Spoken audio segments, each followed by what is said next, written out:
Hello everyone, welcome or welcome back to my channel. My name is Dr. Nisha and in today's video lecture we are going to study second type of classification of disease is surgical diseases. So surgical disease हम लोग पढ़ने वाले हैं आज जो Hahnemann sir ने हमें explanation दिया है which comes under again aphorism number 13th and 29th.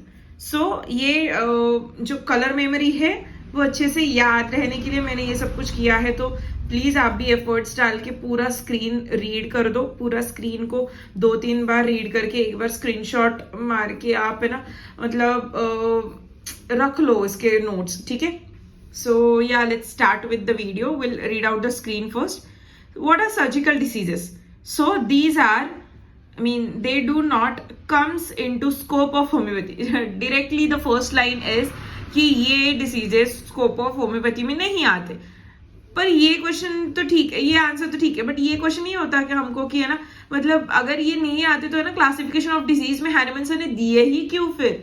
तो मतलब इसका स्कोप ही नहीं है तो क्यों मेंशन भी करना ना. तो इसका स्कोप है.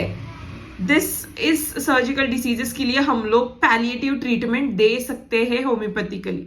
सो पैलिएटिव ट्रीटमेंट अगेन हमको बहुत सारे लेक्चर्स पीछे जाके हम लोगों को अफोरिजम्स बहुत पुराने वाले जो है ना वो पढ़ने पड़ेंगे कि पैलिएटिव ट्रीटमेंट क्या है. बट इसमें वो बहुत ज्यादा इंपॉर्टेंट है सर्जिकल डिसीजेस में, ठीक है, कि है ना मतलब सिम्टम वाइज बेसिस पे हम लोग ट्रीटमेंट दे सकते हैं पेशेंट्स को. मतलब अगर आपको सर्दी है, ठीक है, चलो सर्दी की दवाई. आपको अगर ब्लीडिंग हो रही है, चलो ठीक है ब्लीडिंग वाली दवाई. चलो आपको हेडेक है, चलो हेडेक वाली दवाई. सो ऐसे टाइप के जो ना ट्रीटमेंट रहता है ना उसको हम लोग बोलते कि है ना सिम्टोमेटिक बेसिस ट्रीटमेंट. सो जो एलोपैथी में होता है वैसे, ठीक है. तो सर्जिकल डिसीज में हम लोग क्या कर सकते हैं, इसका स्कोप क्या है? तो ना ये होम्योपैथी में इसका स्कोप ही नहीं है. क्यों नहीं है? Because it is not dynamic disease nor miasmatic origin. So है ना ये डायनेमिक डिसीज भी नहीं है, मायाज्मेटिक का ओरिजिन भी नहीं है, मतलब इसके पीछे कोई मायाजम भी नहीं है. अगर आपको इंजुरी हुई है, अगर आपको एक्सीडेंट हुआ है आपका, अगर आपको ट्रॉमा हुआ है, लगा है कहीं पे, तो ये मायाज्मेटिक कैसे हो सकता है? मतलब आपको मतलब जनरेशन टू जनरेशन हो रहा है, या फिर सिफिलिटिक है तो इसको एक्सीडेंट ही होना चाहिए, ऐसा कुछ भी नहीं होता है, ठीक है. सो है ना मतलब surgical diseases are not dynamic. मतलब ये जो हिट होते हैं वो मैकेनिकल लेवल पे हिट होते हैं, वो फंक्शनल लेवल पे हिट होते हैं, वो डायनेमिक लेवल पे हिट नहीं होते हैं या फिर एक्ट नहीं होते हैं. उसका एक्शन होता है, हाँ ऐसे नहीं बोल रही हूं मैं कि नहीं होता, बट कॉज डायनेमिक नहीं होता, कॉज मायाज्मेटिक नहीं होता. Okay. Only can be treated by mechanical और सर्जिकल मीन्स. मतलब मैकेनिकल मीन से ही इसको या फिर सर्जिकल मीन से ही इसको ठीक कर सकते हैं.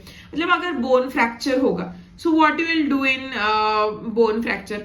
इमोबिलाइजेशन दोगे पहले, ठीक है, उस बोन को और ज्यादा इंजुरी नहीं करने दोगे कहीं पे, ठीक है, उसको इमोबिलाइज करेंगे, बैंडेड देंगे, फिर हम लोग उसको प्रॉपर स्लिंग देंगे या फिर उसको प्रॉपर हम लोग फर्मेंटेशन, हॉट फर्मेंटेशन देंगे या फिर और सूचर्स लगाएंगे, बैंडेज लगाएंगे, फिर ड्रेसिंग्स करेंगे. ऐसे बहुत सारी चीजें हम लोग कर सकते हैं. सर्जिकल चीज में जाएगा वो, ठीक है. बहुत सारी ब्लीडिंग हो रही है, what you will give to the bleeding? Calendula तो डायरेक्टली नहीं डाल सकते हम लोग मदर टिंचर ना. उसको है ना वहां पे अगर बहुत ज्यादा फटा है, लाइक CLW है, that is clean lacerated wound है, तो है ना हम लोग वहां पे सूचर्स लेंगे ना. So this is common things which we have to apply there in the surgical diseases, ठीक है. So non dynamic disturbance but the discontinuity of the anatomical tissue. मतलब क्या होता है कि है ना डिसकंटिन्यूटी, दैट इज एक अगर हाथ है प्रॉपर ये कंटिन्यूअस टिश्यू है, यहाँ पे ब्रेक लगना, मतलब यहाँ पे ना कुछ हिट होना, ब्लो होना या फिर एक्सीडेंटल ट्रॉमा होना, so that is discontinuity of that tissue. तो उस चीज से तकलीफ होना is comes under the surgical diseases.